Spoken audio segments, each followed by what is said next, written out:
deuxième vidéo au sujet de l'équilibre dans la vie. Et là, tout spécifiquement, équilibre vie pro, vie perso. Je m'occupe depuis de tellement nombreuses années des femmes en particulier. Et je suis allée pendant plusieurs années régulièrement, à Paris notamment, proposer mes accompagnements. Et donc, j'avais affaire aux business girls, aux business women, working girls. Et ce qui était assez effarant, c'est d'observer à quel point pratiquement la vie intérieure, la vie sentimentale, la vie intime était inversement proportionnelle aux revenus, au portefeuille et à la puissance au travail. Et bien sûr, ça m'a énormément interpellée parce que j'ai observé que finalement les femmes allaient dans leur vie professionnelle comme un peu des bulldozers, c'est-à-dire avec une énergie masculine, quand bien même elles étaient en talons et en tailleur. Donc aspect extérieur de richesse, souvent des très beaux appartements. Je me suis vraiment occupée de femmes comme cela. Alors cet équilibre vie pro, vie perso. Est-ce que je vais oser prononcer le mot? J'ai beaucoup d'amis qui me disent mais tu m'as appris ça. C'est la fainéantise.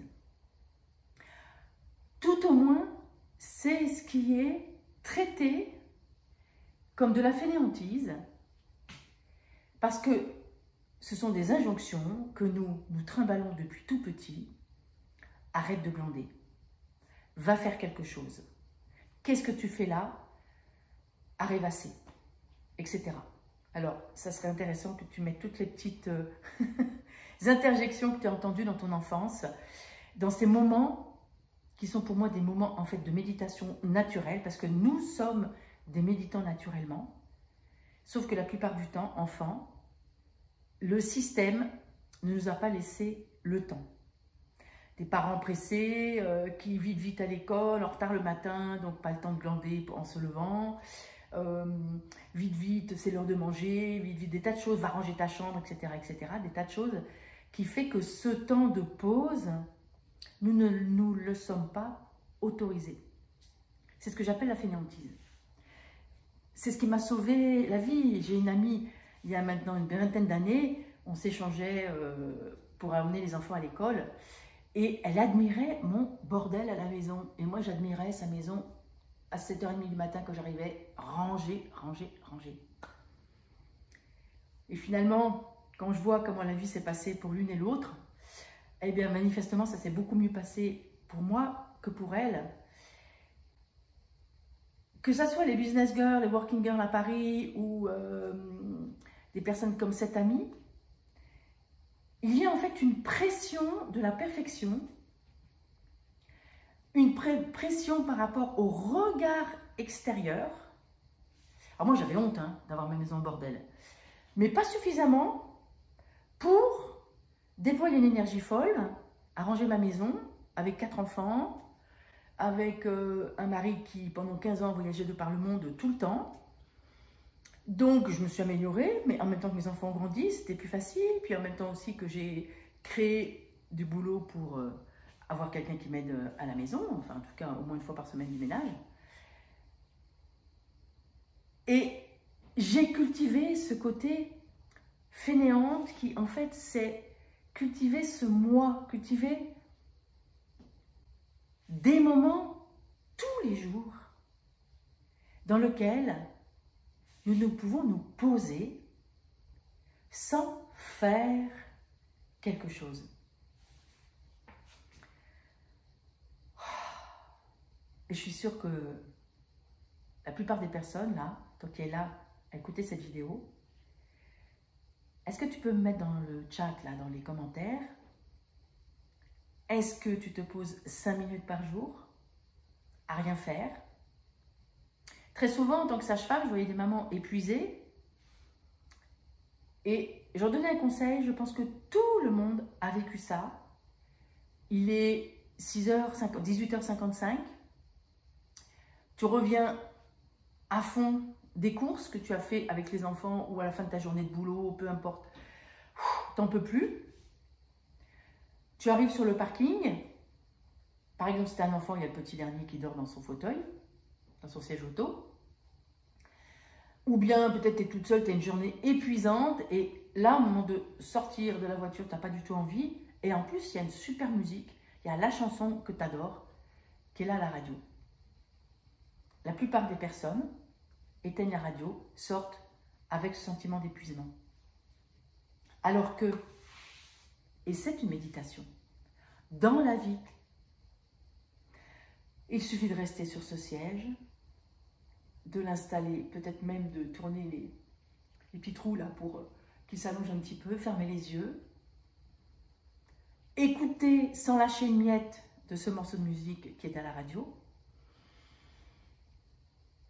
et respirer. Complètement lâcher prise avec le temps qui passe, parce que finalement ça va prendre 1, 2 minutes, 3 minutes, peut-être tu vas écouter 2 musiques, 3 musiques, mais maximum ça va durer 10 minutes. Ces 10 minutes vont être une fontaine de jouvence.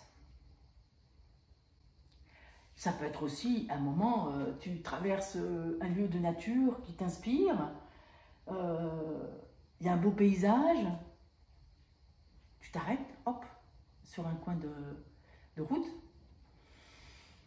et tu respires avec ce que tu vois plutôt que regarder tout en conduisant et en étant pressé. C'est un moment que tu choisis vraiment, où tu te choisis vraiment, et c'est tout simple, c'est là, c'est dans les journées de chacune d'entre nous. Sauf que la plupart du temps, on a l'impression, on croit qu'on est pressé. Je dirais, même si tu es super en retard au boulot, et que vraiment il y a un coup de ras-le-bol, tu es énervé, etc., et qu'il y a quelque chose qui se passe, où tu peux peut-être t'arrêter, est-ce que 5 minutes de plus en retard, est-ce que ça va être grave finalement? Si tu arrives, en ayant le temps de faire descendre la nervosité, faire descendre le stress, avoir trouvé cette ressource à l'intérieur de toi.